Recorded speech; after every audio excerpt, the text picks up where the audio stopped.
Get started. Bring it started. Okay. Thank you all for being here. Super excited. Great turnout, and we have amazing panelists and a really interesting topic. Actually, I'm going to sit down. My name is Quincy Messer. I work for the Career Center on the Government and Law Career Communities team. And this is kind of one of our really big events that we're excited to have today. So it's making sense of the government job search.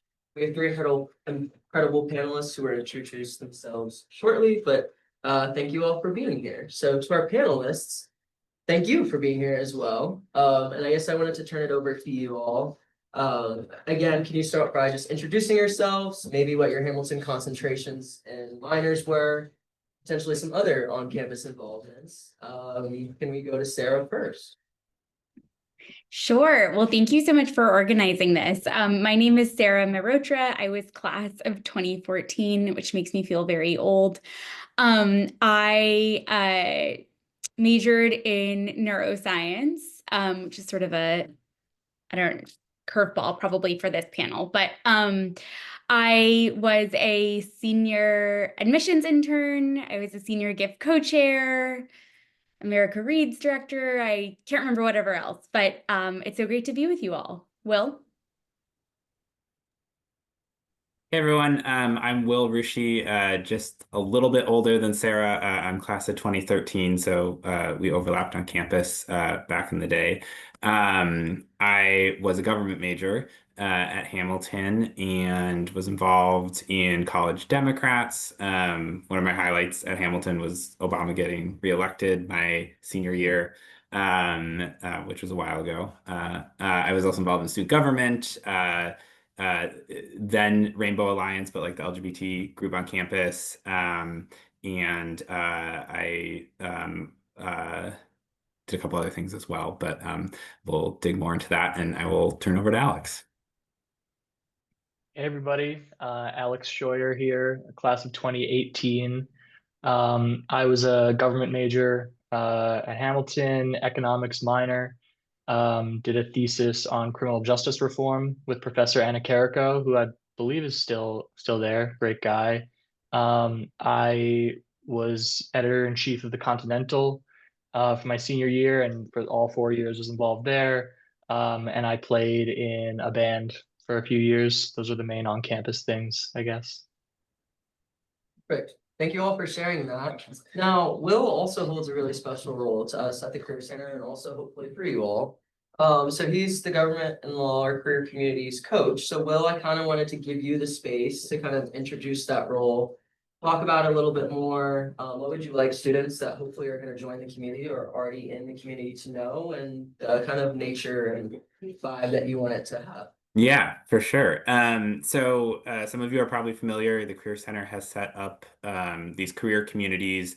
There's a very special one, the Government and Law community, which is helping put on this event tonight. One of the other things that's part of the community is I'm kind of a year-round coach that is available to folks. You can sign up for appointments, and we can kind of, depending on where you are in an internship search, in a job search, just talk about where things are at and strategize around timelines. And, you know, you might be looking to do more networking with the alumni community, maybe looking to like ask questions about how do I move to DC and like start applying for jobs when the government is shut down.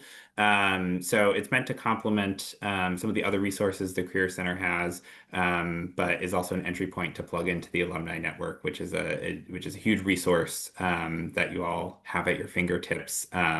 So in addition to myself, we've got a couple other career coaches in other industries as well.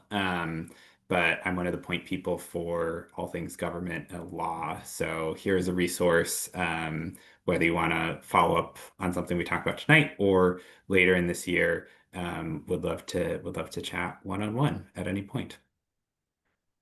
Thanks for that, Will. Be sure to use him as a resource as well, and we'd be happy to connect you to him as a resource.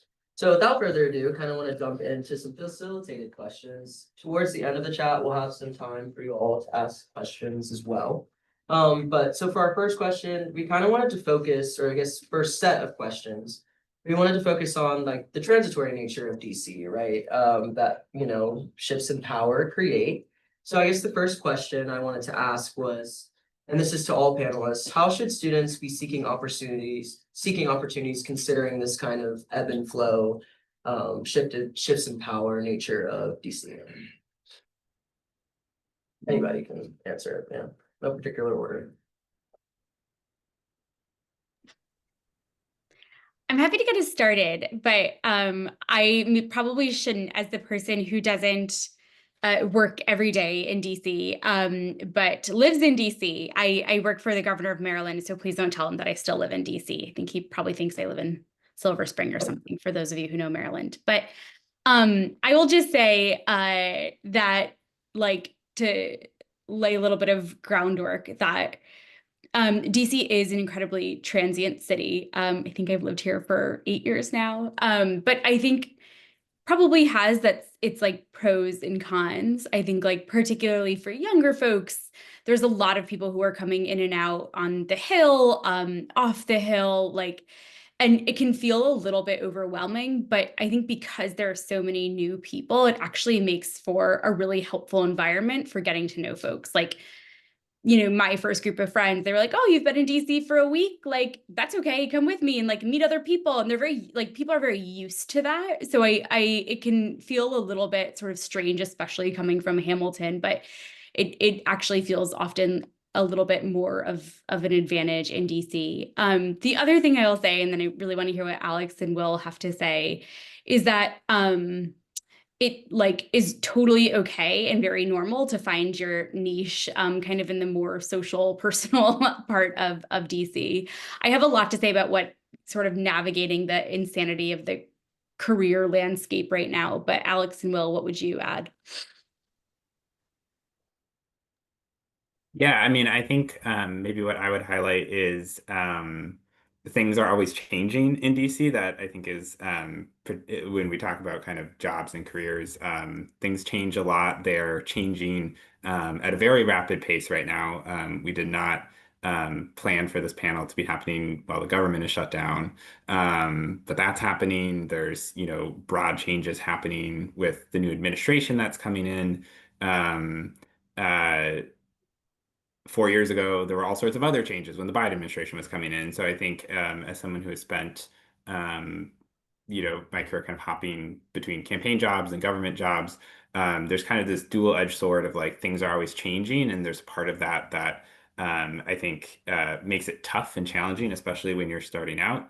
One of the good things is that you constantly have these moments where there's opportunities to change. So if you think about you know, your career path and landing in that first job and it's maybe not quite right, a year from now, things are going to start shifting, or people, I think one of the classic things to think about in DC is there's changes are aligned with the election cycle. And so was just talking to someone earlier today where I was like, yeah, things are tough, but we're about to head into a big election year. That's going to mean a bunch of new jobs coming, being posted, and there's going to be some movement. So the change is both anxiety producing, but it also means that there's kind of this constant churn of new opportunities and chances to, like, move along your career path as you go. Totally echo, you know, everything that Sarah and Will mentioned, and I should have probably said at the outset, but I work in Congress. I work for Hakeem Jeffries. He's the Democratic leader in the House of Representatives. I've been with him for basically 7 years, with a few stints off the Hill doing campaign work. Yeah, and I think the hardest thing in terms of, like, the transient nature of DC is, like, just breaking through that first time, like moving down there for the first time, getting that first role, maybe going from intern to full-time role. And once you maybe have a little bit of a, you know, a foothold in whatever industry you're going in, whether it's advocacy or on the Hill, you do meet more people. You are more kind of aware of what other options could be out there if you're in a situation where you have to, like, switch offices or positions or something. But I'd also say, like, it's a real positive that there are so many different kinds of people in DC, and you really meet people from all over. Like, when I moved down here, I met people from states that I've never met before, if that makes sense. Like, I basically, like, never met someone from, like, South Carolina or Alaska or Idaho or different all over the world that are, have come to DC to do really important work. So that's a really exciting component of it too. And coming together with them to work on important issues is a real positive too. So, like any place, it's hard to move somewhere for the first time and get that first gig. But I think it only gets easier because you kind of have more of an idea of the lay of the land and what other opportunities are out there. You're also building more skills and building out your resume if you do need to make some kind of change. So all in all, would highly recommend it, whether the Hill or somewhere else in DC or just government elsewhere. There's government work in every state, every city. So. Thank you all for those responses. That was really great, and also sets me up well for our next question. One of the big notions that's happening right now is the uncertainty of government jobs, whether it's internships or jobs itself. So I guess the question I wanted to ask, and this is particularly for, our panelists that are in government service currently, how important do you think is it to be physically in DC earlier in your career versus maybe working remotely or working for a regional or state office? And should students be considering that? I can go really quick. I guess I'm just going to answer like in terms of like DC government work, because like it's just as valid and awesome if you're working in a congressional district office somewhere, whether it's Kansas or California or New York. But in terms of if you're here, I recommend being in person. I just think, especially early on, I think you meet more people and you're kind of in the building and you hear a lot more and learn a lot more. I don't think that means like if it's you get an opportunity that's fully remote that's really the right thing for you, that it should be turned down at all. But I think I generally err on the side of an in-person opportunity has a lot of benefits.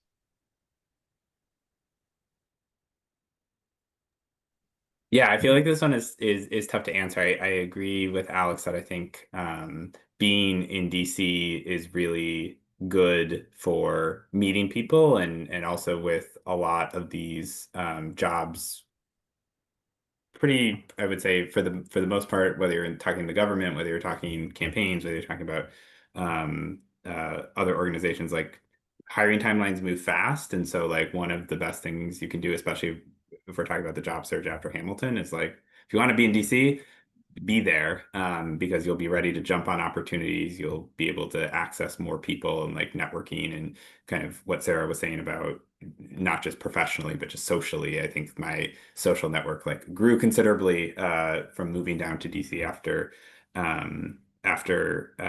Hamilton. I will also say that like as someone who does a remote job now, like I also love it. So there are benefits to remote work certainly, and I think that has changed some of the dynamics around like hiring. It's much easier, when you're coming out of Hamilton. I feel like a lot of times that's probably the most untethered part of your life. Not for everyone, but one thing that remote work has opened it up is it allows more people to be hired who need to be somewhere else in the world for other responsibilities. So like I have appreciated that. And I'm going back to like post Hamilton. I think I still would have moved to DC for the advantages it provides, but it's certainly been nice to be able to do a combo of both later on. I'll just quickly add, that all sounds right. And, obviously not when, like, if you're able to move to DC, which it can be very uncertain, and of course rent is real, but what is really cool about being here, which I don't think I knew before I was on the Hill, is that like anyone can go, right? Like you can go into these congressional offices and like meet people there and you can like go to hearings. I think after Hamilton, I like went to DeVos hearing when she was getting confirmed. And it was just like, it's very cool to be able to like go and access those things and spend your day doing them in a way that is just not impossible when you're remote, but there's just a couple more barriers.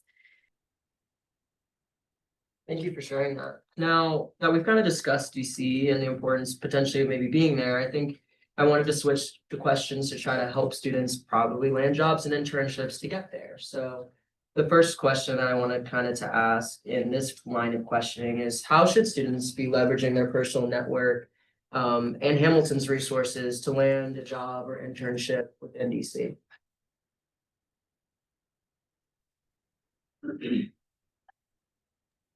Could take a crack at it. because I feel strongly about this one. So it's a great question. So I think leveraging the Hamilton network, if you want to go into public service or public policy, is essential. It's essential. It's essential. I just speak from experience, and frankly, like when I was a junior and a senior graduating, like Will was one of the people that I reached out to, and he gave me a lot of advice and would stay on the phone with me and tell me, what I need to be doing. And I took notes and really like had a few other people I talked to as well, and that really made a big difference. And still talk to him today. So there's so many Hamilton alumni that work in public service, whether it's in DC or elsewhere in the country, that are just waiting to get your email, to talk with you about how to, the best path forward. And so I'd really recommend, don't just reach out to go through the motions, but I think quality over quantity matters a lot too. Like, you want to pitch yourself a little bit, you want to take some notes, but also like keep in touch with people. There's nothing weirder than having one short meeting with, a student and then just never hearing from them again. I mean, it's fine, but you sort of wonder how people end up, or if they ended up finding something or what. And the best is when someone keeps in touch. And if you're able to actually help them just a little bit on their journey, land somewhere, introduce them to someone. Because I think it really helps, especially when you're applying to stuff. You may have a much better chance getting an interview if you have a flag that an alum maybe gives to that Hill office. I can only speak to, as someone who works in Congress, like offices get a lot of applications. And if you can get your resume, on the top of the stack, it's a big advantage. It's not how it should be. It really isn't how it should be. But in terms of strategy, like I would really take that into account when you're applying to stuff. And just talk to people, like hear out what worked for them, take all their advice with a grain of salt. Like maybe that advice won't work well for you, but listen to everything, try to talk to as many as possible. There are so many, and it's all at your disposal. Like you got into this school and you have a great network at your disposal. You're kind of leaving some opportunity on the table if you don't talk to people and hear them out. So it was huge in my public service journey to be talking to Hamilton alums that were just a few years older than me. And I'm still grateful for it 7 years later. So I couldn't agree more with Alex. And I think like it is the biggest asset in addition to the incredible knowledge that you've gained at Hamilton. Like it's your biggest asset for landing an internship, a job. And I think like just to be really concrete about it, it feels like a little bit of this black box. Like, what does it mean to network? Like, should I really be interviewing this very senior person? And the answer is yes. And I think like a couple of things that I feel like I've learned along the way, both being in your shoes and then now like getting these calls, do like take time, especially while you're like right now is a great time to just like develop your 4-sentence pitch about yourself. Like, whatever, Will is a government studies major interested in X, Y, and Z, looking for legislative, God, Alex, what does an LC stand for? Correspondent positions, like in Democratic offices, like whatever it is. Make up your pitch and shop it around and ask folks for feedback. It is so much easier kind of being on this side of things to like get an email and resumes from someone and forward it to 10 people I know when I don't have to do the work. So just continue to think about how you can like take the work off of someone else's plate. I think also something that's really helpful is just like have your punch list of questions for these informational interviews. And like, I felt like when I was doing them, I thought I had to come up with these like creative questions like, oh, in 2020, your member said this thing about the geopolitical context, and now it shifted this way. How is that impacting your work? And it's just like, and there's a shortage of soybean farmers. And it's like, what? Like, these are like crazy complex questions I would do like hours of research beforehand. And it's amazing. And like, please nerd out with people if you want to, but also like, please be really selfish and ask like, what jobs should I be looking for? When will there be openings? What does a successful candidate look like? And who can you put me in touch with after this? Who can like help me meet my goals? And like, would you be willing to edit my resume after this? Like, Will probably edited my resume like 5 times, I think. So I will stop babbling, but I think just like, please do, if I could leave you with 2 things from this, it's please do like take the work off of the people who you're reaching out to.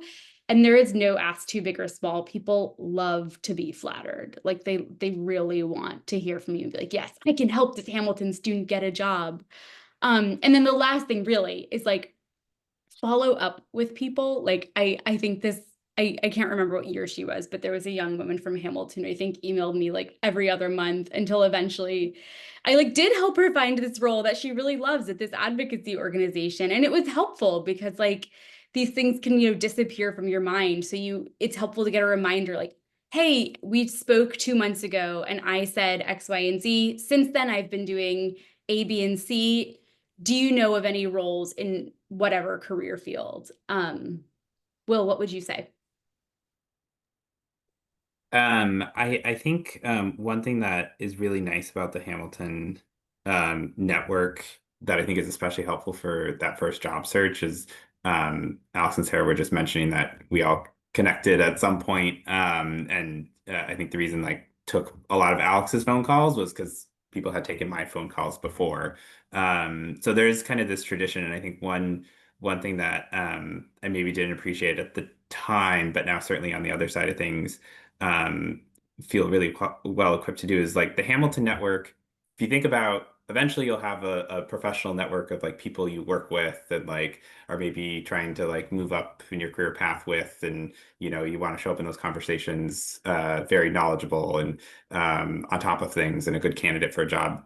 The Hamilton network, especially when you're starting that initial job search, is a place where I think you can, especially with younger alumni who have just gone through what you are going through now, you can be a little more open and transparent about like, hey, I'm really struggling with my cover letter. Could you take a look? Or I'm really like, Alex, the hill does not make sense to me. Like how, like, can you help me understand how like I can actually get my application to the right people? I've had conversations with students before to the thing we were talking about earlier about like DC is an expensive place. It's a faraway place for many people. When and how do I move to DC in a way that works with a job search that I'm also trying to do? So I think one of the really nice things about the Hamilton community, like certainly like you should be professional in your outreach and as Sarah said, prepare for the calls, but you can also be a little candid about like, hey, this is the thing that I'm having a challenge with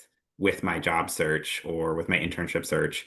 Can you talk with me for 30 minutes and try to like either help me understand it better or maybe offer like um, uh, actual help with a resume or with getting introduced to someone or something like that. So, just we'll triple down here on the like, you should use it. It's a great resource. You're already a member of this larger network. I think it's especially helpful in those early internship and job searches that I know you all are starting to think about. Can I add one Thank you. thing Yeah, on, of course. on top of that I meant to mention? I'd also say like if you're thinking about an internship or a job, like the earlier you can reach out, like the better. It's tough when you're looking for an internship, for the fall, and it's like late August, and you get that initial outreach. It makes it a little bit harder because a lot of like programs are filled up. It doesn't mean don't reach out. Like sometimes, I am aware of an office that needs an extra intern or someone dropped out, but the more like lead time, like a few months you can give, the more helpful I think alums can be. Certainly like more helpful I can be. That's something that I've noticed over the past few years is a way you can set yourself up for success, especially if you're doing the DC program or something. Like start talking to people months before, apply to stuff months and months before. Something I wanted to mention. Thank you all. That was really, really great advice. I think one of the other things that we talked about in our call earlier was, where can students find these jobs? What are the resources, maybe the platforms, the job boards, Substacks that they should be looking at? And how do they kind of navigate that? So I guess I wanted to ask that question, how would you advise students to find these opportunities? What places should they be considering? And where should they start?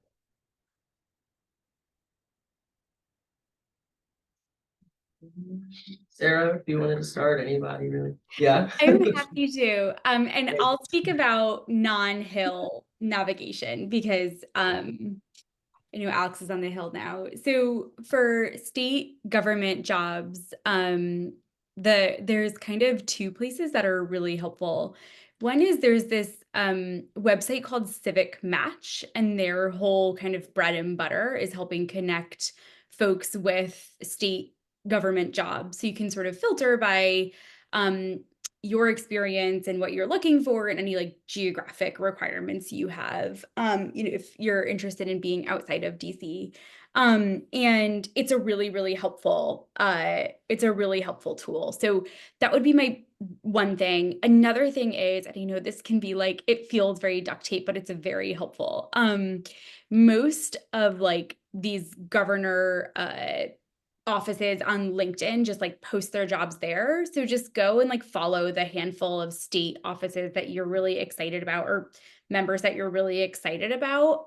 Follow them and try and do a check, every couple of days.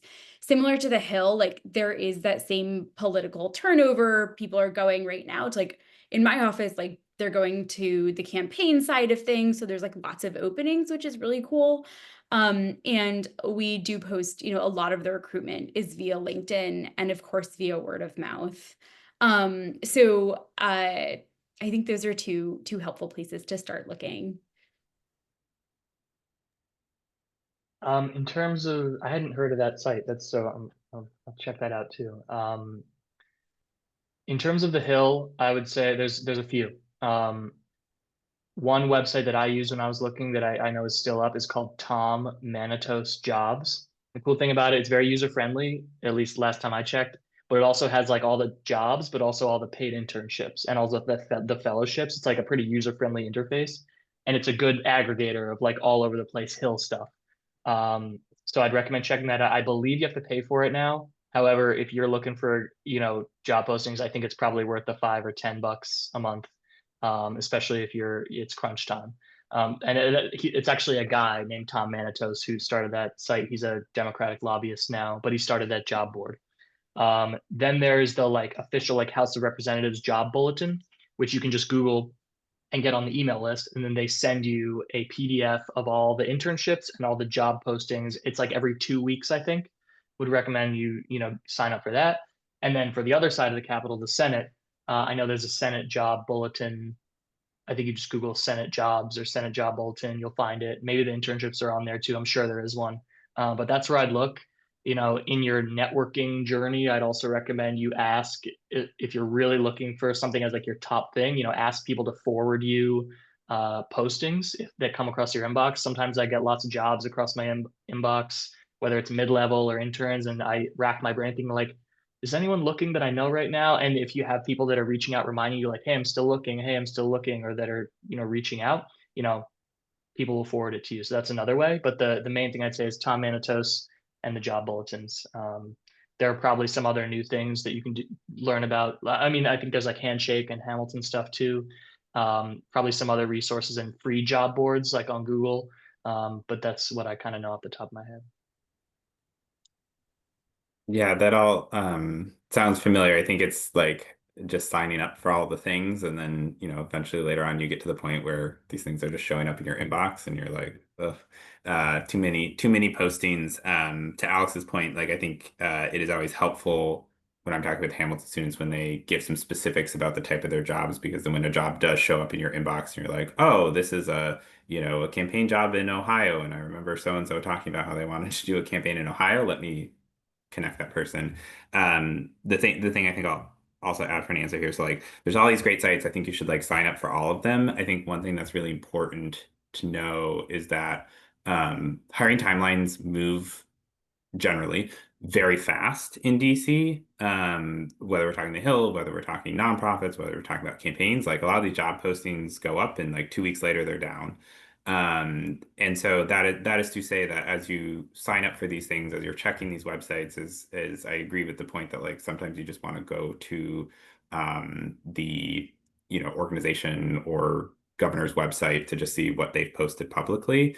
You just want to like, if you're in internship season or internship search season or job search season, you just want to be checking those like every couple days, because if you take 2 weeks off, you're going to miss things, and they will have already hired. So it's not just finding the sources, but it's also like checking them constantly when you're in job search mode. That's a great point. Like, if there's a member of Congress or a senator that you really want to work for, they probably have a tab that for jobs and internships, and they might not post that on these bulletins every like season. So I'd bookmark that, and maybe they'll post like, due in 2 weeks or due in a month, and I'd be ready for that as well. Like, make a list of all the members you're interested in or others, because a lot of members have that too. That's all really great. Would anybody mind talking about USA jobs or the importance of that? If they feel like it's important, I don't know. If not, we can move on. We don't have to. Hasn't been relevant for me personally. I'm not sure about Sarah Okay. or Will. Yeah, not relevant for me. I think one of the kind of broader distinctions. So it's a huge job site. A lot of federal government jobs go on USA Jobs. A lot of them are career positions, and maybe Sarah, you can talk to a little bit about this. But there's what are called career positions, which is like they are kind of more long-term positions within an agency that exist presidential administration to presidential administration. The hiring timeline is usually much longer. And oftentimes they're looking for a lot more experience or like specific experience would be my take. But I'm saying this as someone who's not gone through that track. It is different from what are known as appointee positions or political appointee positions, which are more tied to the administration that is there when we're talking about the executive branch. And then Congress, I don't pretend to understand how those job postings work. But those are also tied to like the member of Congress who is sitting in the seat. So there is a distinction there. I think for myself, all of my jobs have been political appointee jobs or campaign jobs. So they've all, none of them have gone through that website. They've all been about either the candidate or the administration. And so like worked in the Biden administration by coming up through the Biden campaign, not through a like government career hiring process. Yeah, that all sounds right, Will. And I think like just in terms of kind of if you're interested in the more political appointee side of things, like depending on the administration, each administration will like have a website. I don't know what it is for the Trump administration, but for the Biden one, it was like join Biden like a joinbidencampaign.com or something very generic like that. And you kind of submit your resume to a black box a little bit if you're interested and they reach out to you. A lot of that is like behind the scenes kind of networking, which I'm happy to share more about that process if anyone is interested. If you want to go the more career like civil servant route, like Will was mentioning, those do take, that process is a little bit longer. There are some great jobs, I think, like depending on the environment, sometimes they tap from USA Jobs and sometimes they don't. I will just say if you are going to submit a resume via USA Jobs, like there's a lot of automatic screeners that the resumes go through. So please do like say that you have all the work experience necessary for the job, within reason. If it's like asking for 20 years of experience, probably don't do that. But like say you have like and use a lot of keywords that are in the job description, because that will at least get you to like the first interview round and not get you kind of filtered out by an AI tool. Amazing. Sorry for putting you all from the spot there, but I appreciate you all answering that question. I guess this is another thing that we kind of talked about, and the notion of you're going to do a lot of applications throughout this process, right? And you're probably going to receive a lot of rejections or redirections. So I guess one of the questions that I wanted to pose to you all was, how many applications did you submit before landing your first internship or job? And what mental shifts did you make to keep applying after those initial rejections?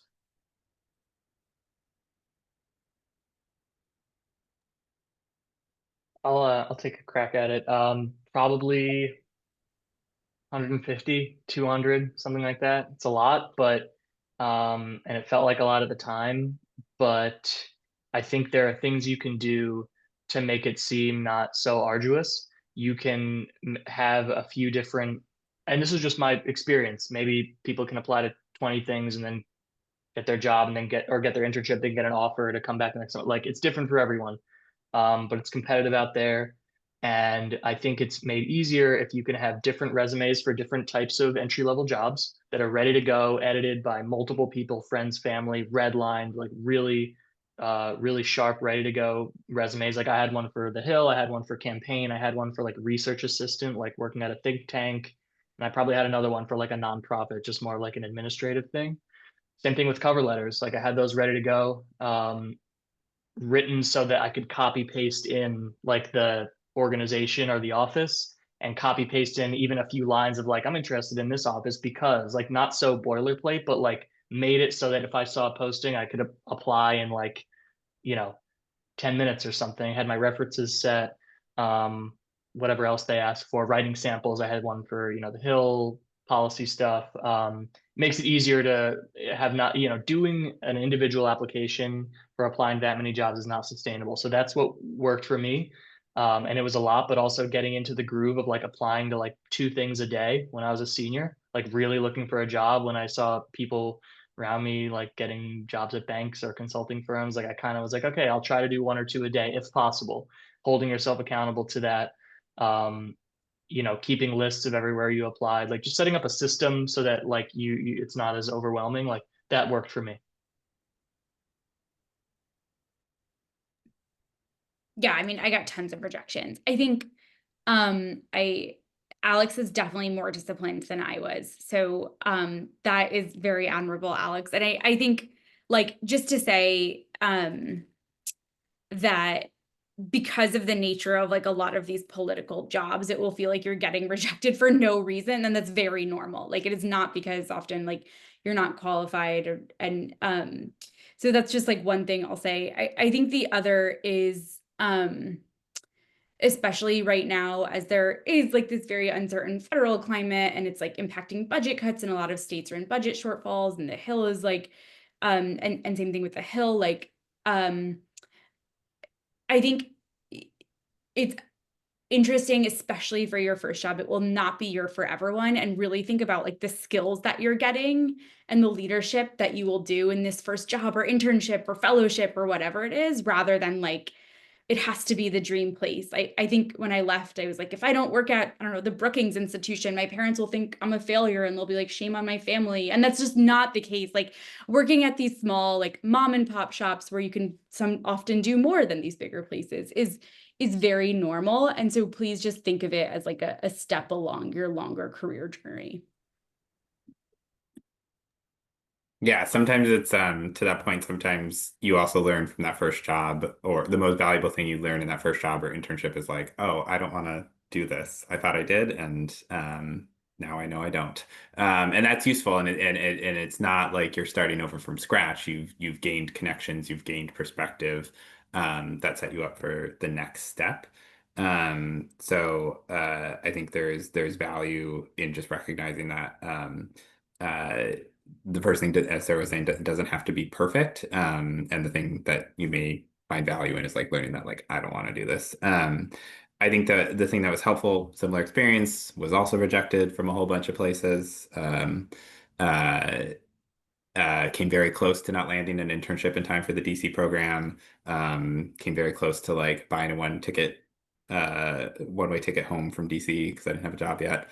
I think one thing that I wish I could go back and do differently is just like, especially with that job search, is just like have plan B, plan C, plan D like worked out, not just for like the job search, but also like, do you have budget for rent for another 3 months? Because I think there's something about like as you're trying to network and you're filling out more applications, time is helpful for you.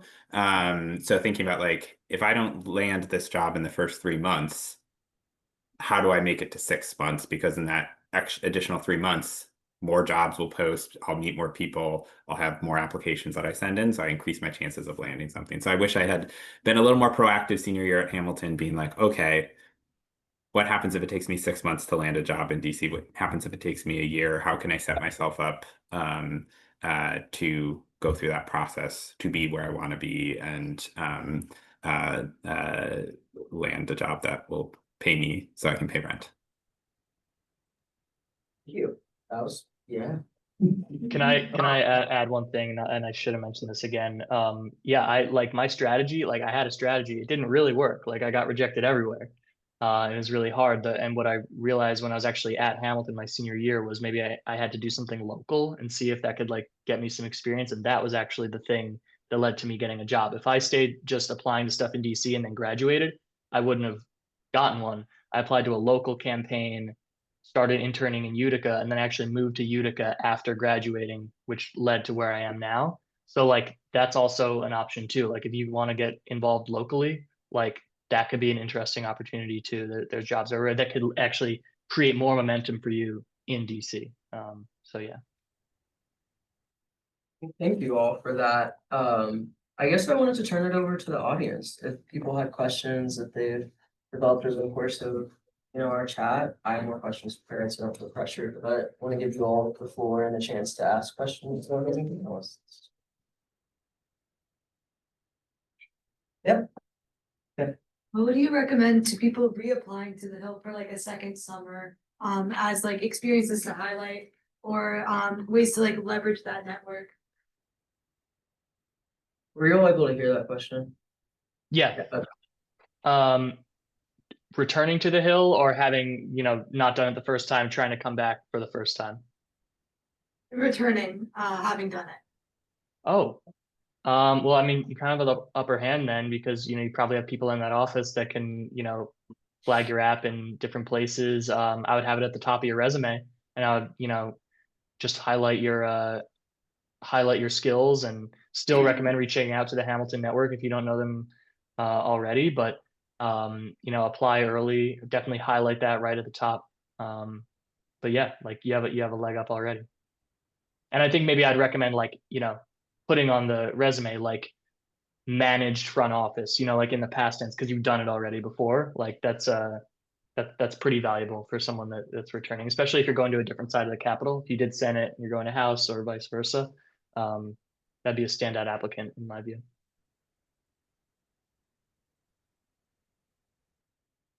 Thank you. Anybody else? How do you go about finding the places that you want to apply? You said that you looked at over 100, you were applying to 2 a day. So I was just wondering, like, if you have a general idea of what you're interested in, so how do you go about finding those places?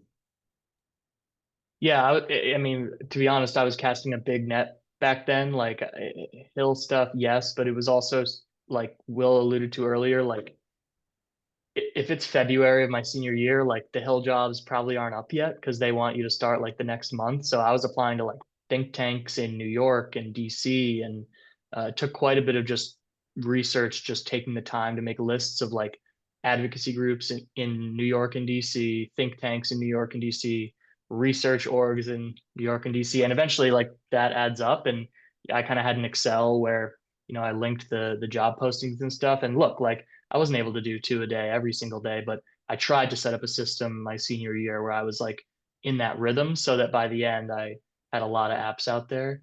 So there was quite a bit of independent research, just Googling places that I was interested in DC. I was interested in criminal justice reform, general stuff, and other cities that you might be interested in moving to where there's, policy work. And that's in addition to the job bulletins and things like that. Yeah, I think it is definitely overwhelming. I think it's helpful to like start a list and almost do it by, category of there's like organizations that fall into the bucket of research, orgs that fall into the bucket of advocacy, government, and then I'm sure there's like other broad categories I'm missing. But I would just say as you're like having these networking conversations with Hamilton alums, just say like, what are 5 organizations that do really great work in whatever it is, healthcare, housing, that I should really look into, and just kind of start developing that punch list for yourself. Yeah. Yeah, I think Sarah stole my answer there. I think the networking, I think, is a great tool for this. You can ask alums for organizations they know about. And I think it's especially helpful for maybe those organizations or jobs that are not showing up on the like traditional job board. Um, and I think that it's especially helpful in one of the places it's especially helpful is like campaign world, where like a lot of these campaigns are starting to hire people before they even have like their website up and running. So it is all word of mouth. And um, I know I got a really one of the jobs I didn't end up taking, but got very far along in the processes because I was asking someone about campaigns, and I was like, here's like a couple candidates I would be interested in working for, and happened to hit one of those people at the exact moment when they're like, oh, they just sent out an email that they're hiring people. They haven't posted them yet, but I'll link you up. So I think those conversations can be really with alumni or folks in your industry, even if they're not Hamilton alumni, can help surface some of those things that you may not even be able to find on the internet.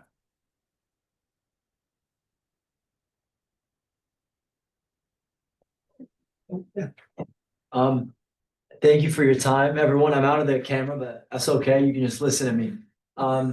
So my question is more so about like the work rate and the balance that you might have working in the political field. And this might be more so geared to Alex, but both of you can also pitch in. Because I kind of see the political field, especially Congress, where it's like chaos. And there's always a million things going on. How do you not lose your head and like burn out in that field? Like, what can you do to make sure once you're doing your job, you stay like sane? I don't know if that was the best worded question, but I think it's pretty important. Thank you. Totally. Thank you for asking it.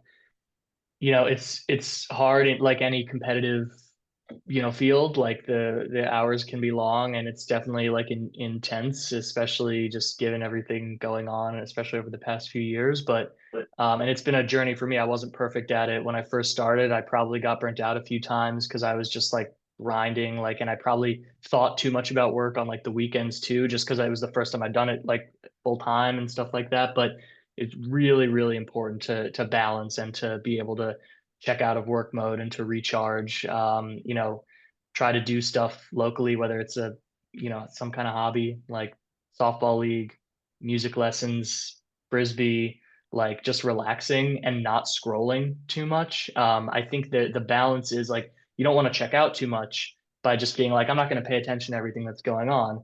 But it's been valuable to me to at least try to not be like just scrolling on X like all weekend, because I want to be like ready to go on Monday, if that makes sense. Like I check in as needed. Sometimes I do have to work on the weekends, not every weekend, but sometimes. But I think like really important to draw those boundaries for yourself. Also, like pay attention to what recharges you and like what actually is like restful to you. And it's been something I've tried to get better at.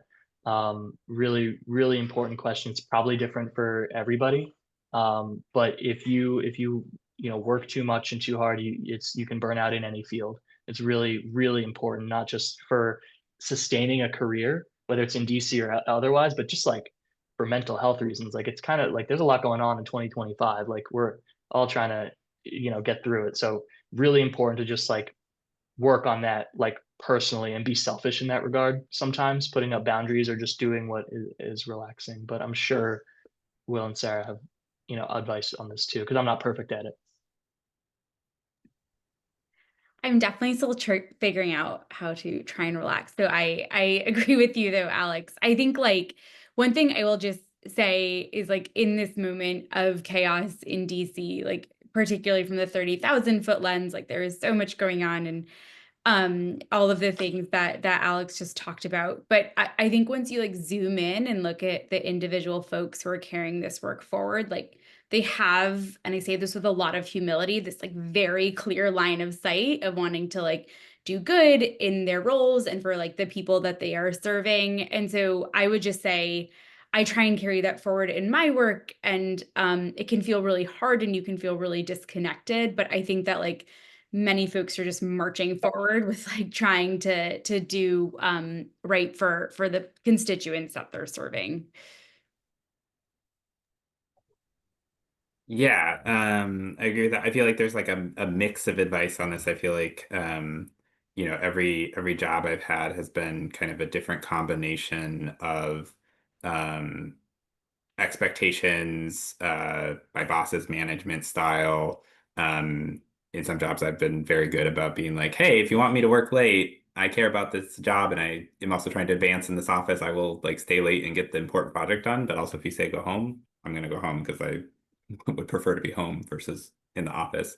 Um, you know, sometimes I work at a campaign organization right now. Like November is busy. It just is, or October, November, I should say, as you get to the election. That is offset by December, which looking forward to.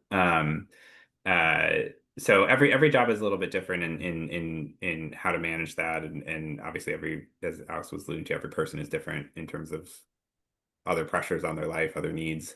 I think one thing that has helped me through some of those different jobs is also just and have gotten to be more and more intentional about this the further I've gotten from that initial job search is like if you care about your work, that maybe this is more of a coping mechanism than actual like good work balance, work-life balance advice. But you know, in those more stressful seasons, those times where like more work is required, I've always found motivation either in the person or the organization I'm working for, and like really kind of, as Sarah was saying, like caring very, very deeply about something.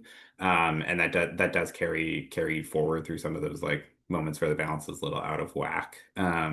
So, you know, I guess my advice is like there are moments in this industry which are not great for work-life balance. But if you're doing something you care about, you're gonna find the ability to like push through that, hopefully.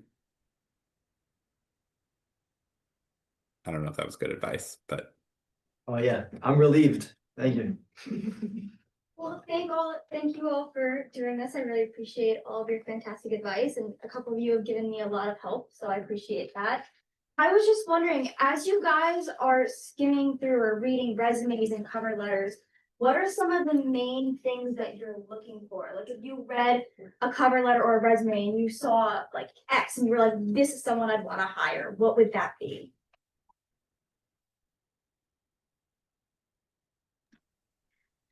As someone who is hiring right now, I can probably tell you a couple of things that are top of my mind. I think, like, quite honestly, if I look at a resume and I see Hamilton, I'm like already bought. Like, I look for two things. I look for kind of like the more policy expertise, and then I look for the skills that can actually make someone really good at their job. And I think if I see Hamilton, I'm like, okay, check, like this person is smart, they are qualified, like that is amazing. I look for these other things that make people really good like colleagues and candidates. So that's like strong project management skills. Like literally if I see those words in a resume, I will get very excited, or a cover letter. I look for clear communication skills, and I look for, in my particular office, to this earlier point about work-life balance, like we often don't have 9 to 5 jobs in the place where I am working, and that's just the season of life that I'm in right now in this job, and that's okay. But looking for like commitment to seeing projects from start to finish and not like afraid to put in the hours. So those are kind of like the cover letter skills that I look for in a resume. I will say like as much strong, like led XYZ project from start to finish, I get really excited about, because it shows kind of like those skills, which are I think particularly like in the first couple of years of the workforce, that's what people really want. They want people who can like move these things forward and who they can really rely on. Is that Ashley, by the way? I can't see you very well. It is, Alex. Look at us. Yeah, no, I think like echo those, and just like I look for like concise writing, really describing clearly like some real projects that you completed and why they were important. Like, you know, did this for senior staff in order to XYZ for the member, compiled this, which contributed to this project for the congresswoman and congressman. You know, conceived of and scaled XYZ like document, even like a little an Excel tracker we're talking about. Like it's not that deep, but like that can mean a lot on a resume. Things like that. And I usually look for it on one line. No need to go 3 lines about one achievement. But yeah. I tend to look for uh,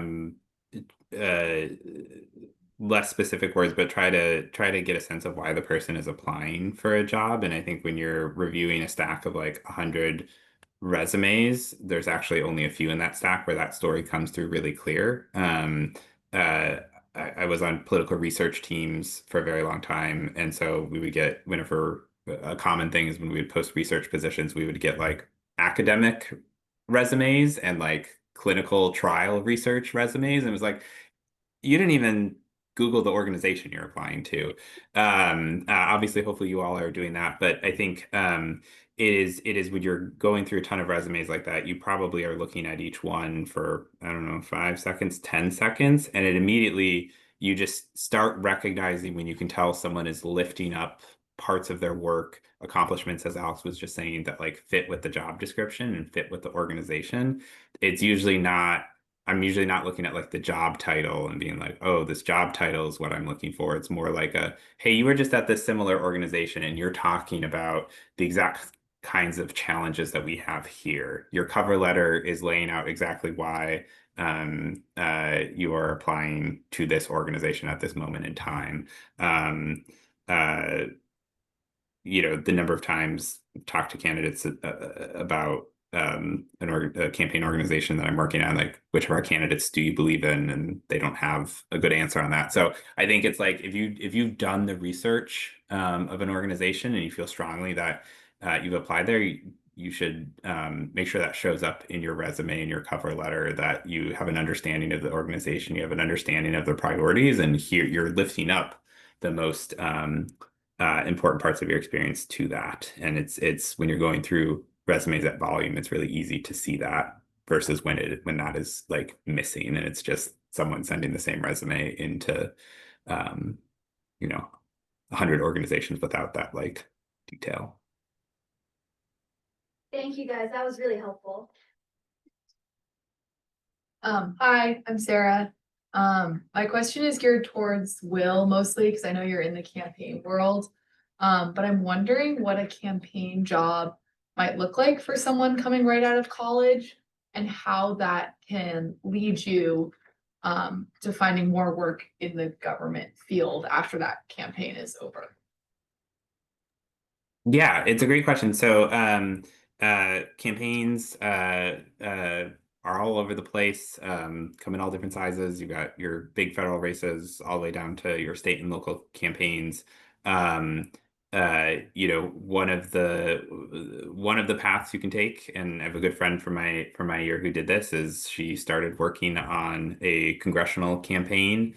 First time candidate, the candidate won and was like, now I have to staff an office in DC, and do you want to come with? And she was like, yes, I do. That was my plan all along. So that worked out perfectly, right?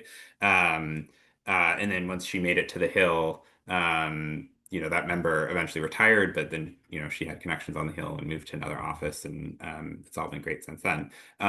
You can have the other version of events where you work for the Harris campaign and it's all looking good, and then all of a sudden your candidate doesn't lose and or doesn't win, and there's not really a path back to DC. Or you're working for an incumbent member and they already have their office staffed. So I think as you look at the campaign jobs, you should think about there's all sorts of different paths that this could take. Some of them may lead you where you want to go. Some of them may also be a little unpredictable for various reasons. I had dreams of working in the Clinton administration for a little bit, and then that did not happen. But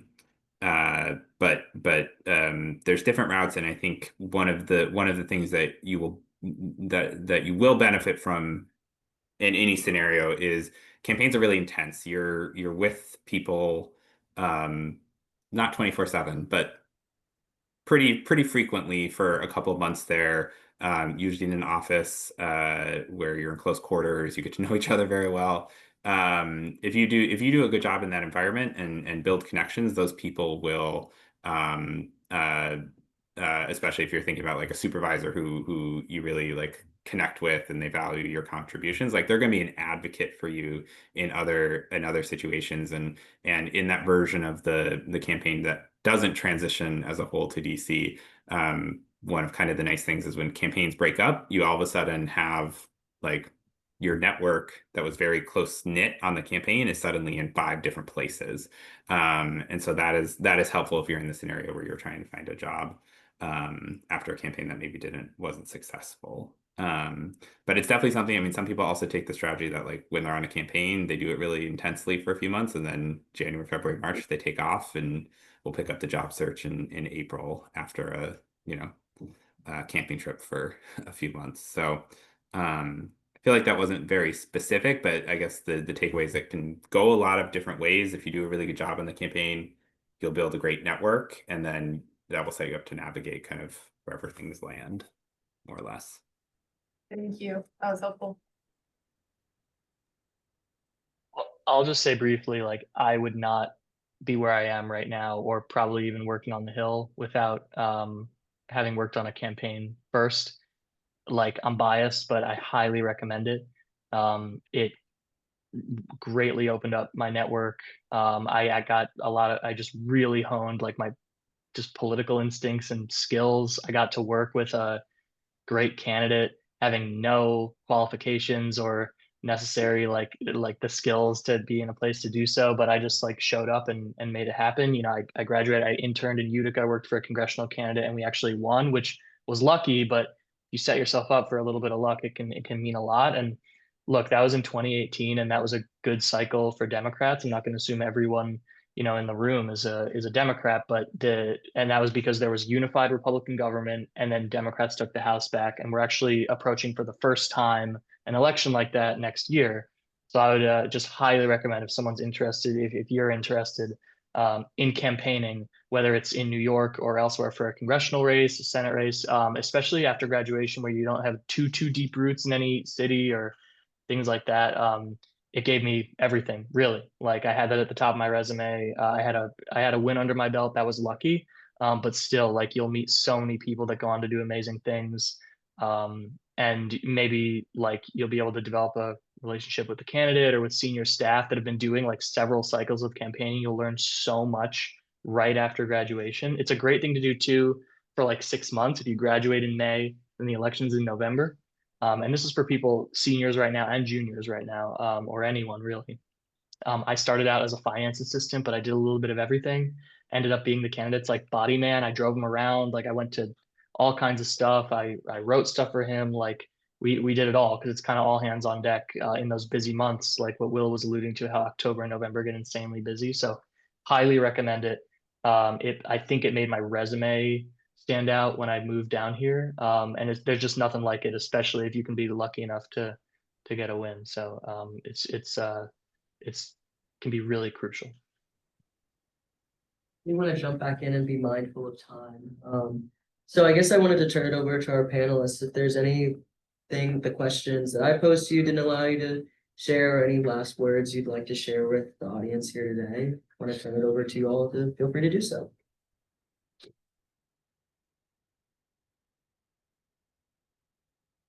Will, do you want to start? Or? Just sum up all the advice. Yeah, I don't know. I mean, appreciate you all coming out. I know just thinking back to job search and internship search, it's overwhelming. Also, I think we've all talked about how the world is changing quickly, feels a little unstable right now. There's a lot going on.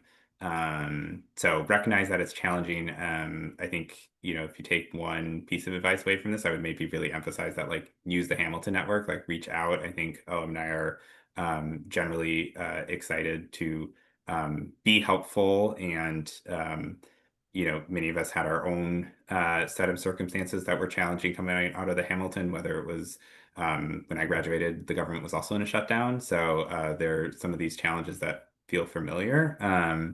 all you need to do in that subject line is just say like Hamilton student looking for advice, and you will probably get a response. So that would be the thing that I would probably just like re-emphasize is tap into the network. There's some help waiting for you. Yeah. Oh, I'm sorry, everyone was gonna go through. I jumped in. I didn't mean to do that. No, go ahead. No, please go I- ahead. Okay, thank you everyone very much. And I just want to take 1 second to give a shout out to Sarah because she was a Fulbright recipient to Indonesia in 2014-15. And that's something everyone should know. Yeah, it's amazing. I encourage everyone to, if you're interested, to pursue it. So thank you for that. Sorry for jumping. No, not at all. Or are we doing concluding remarks too? Yeah. Oh, Yeah. well, I guess I can go really quick. You know, first of all, like Will said, like, use the network, here for you. If any of you want to talk, here for you. You know, I think, and also like, don't stress too much. Like you'll figure it out no matter what, whether you're a sophomore, junior, or senior. Like as long as you know, stay focused and make a plan and are thoughtful about it, like it'll totally work out. Things didn't work out the way I thought they were going to work out, but sort of just stayed at it. And I'll tell you right now, like I didn't have the best GPA. Like I've never been the smartest intern in the cohort or the smartest person on staff, but just worked hard and stayed at it. And so don't feel like you can't, have a job in public service, or whether it's on the Hill or in government, because you can. You totally can. And Hamilton alums here for you. And as long as you have your why, everyone, I think if you don't have it already, think about what your why is. Why do you want to work in public policy? What are the 3 issues you're most passionate about? What are you watching right now that you're not okay with? What are you passionate about that you want to see more of? Like, I think the why is really important too, even if you just have an idea. It doesn't have to be forever, but I think that's important too. It doesn't have to be instantly, but just think about it. And thanks for taking time on a Thursday when you could be doing other stuff. I agree. Thank you for taking time on a Thursday. And I will just, Alex and Will summed it up nicely. And I will just say, like, when you're having these conversations and when you're going and navigating this crazy process, like it is very clear to folks on the other side when someone feels passion about this and when someone is like, has the energy that brings you to this kind of thing on a Thursday night. So just don't underestimate kind of the power of that. And please reach out if I can be helpful. I know folks have my email. So whether it's resume reviewing, cover letter reviewing, interview practice, many people help me get here, and I would love to pay it forward. Thank you all for being here again, and thank you for those really kind closing words. And can we get a round of applause for that? Thank you. And I guess that's it. Thank you, everybody.